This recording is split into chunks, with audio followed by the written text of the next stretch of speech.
पहला पाठ रोमियो के नाम। संत पौलुस का पत्र 4 वचन 20 से 25। तो भी उनका विश्वास विचलित नहीं हुआ, उन्हें ईश्वर की प्रतिज्ञा पर संदेह नहीं हुआ, बल्कि उन्होंने अपने विश्वास की दृढ़ता द्वारा ईश्वर का सम्मान किया। उन्हें पक्का विश्वास था कि ईश्वर ने जिस बात की प्रतिज्ञा की है वो उसे पूरा करने में समर्थ है। इस विश्वास के कारण ईश्वर ने उन्हें धार्मिक माना है। धर्म ग्रंथ का ये कथन न केवल इब्राहिम से बल्कि हमसे भी संबंध रखता है। यदि हम ईश्वर में विश्वास करेंगे जिसने हमारे प्रभु ईसा को मृतकों में से जिलाया, तो हम भी विश्वास के कारण धार्मिक माने जाएंगे। वही ईसा हमारे अपराधों के कारण पकड़वाए गए और हमारी पाप मुक्ति के लिए जी उठे। सुसमाचार संत लूकस 12 वचन 13 से 21। भीड़ में से किसी ने ईसा से कहा, गुरुवा, मेरे भाई से कहिए कि वो मेरे लिए पैतृक संपत्ति का बंटवारा कर दें। उन्होंने उसे उत्तर दिया, भाई, किसने मुझे तुम्हारा पंच या बंटवारा करने वाला नियुक्त किया? तब ईसा ने लोगों से कहा, सावधान रहो और हर प्रकार के लोभ से बचे रहो, क्योंकि किसी के पास कितनी ही संपत्ति क्यों न हो, उस संपत्ति से उसके जीवन की रक्षा नहीं होती।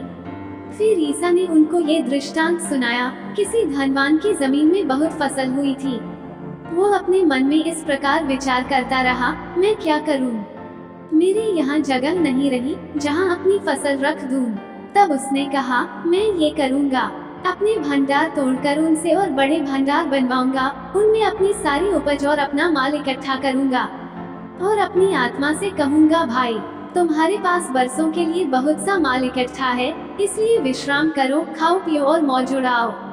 परंतु ईश्वर ने उससे कहा, मूर्ख, इसी रात तेरे प्राण तुझसे ले लिए जाएंगे और तूने जो इकट्ठा किया है वह अब किसका होगा?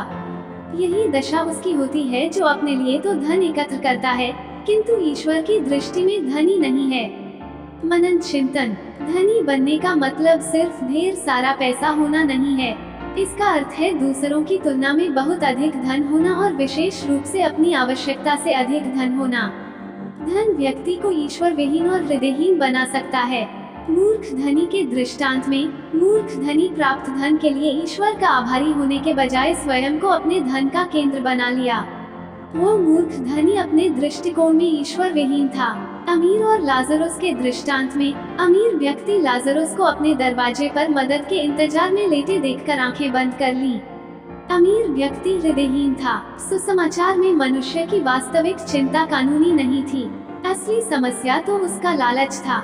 यीशु मनुष्य को दिखाई कि वास्तव में अमीर कैसे बनना है, अर्थात ईश्वर के प्रति अमीर कैसे बनना है। लालच आपको केवल गरीब बनाता है, क्योंकि यह आपकी सारी ऊर्जा और ध्यान उस चीज में लगाता है जो आपके पास नहीं है। ईश्वर प्रचुरता और उदारता के बारे में है। आइए हम प्रचुर दान के उपहार के बदले में लालच की गरीबी को त्याग दें, जैसा कि मसीह ने हमारे लिए खुद को अर्पित कर दिया। आमीन।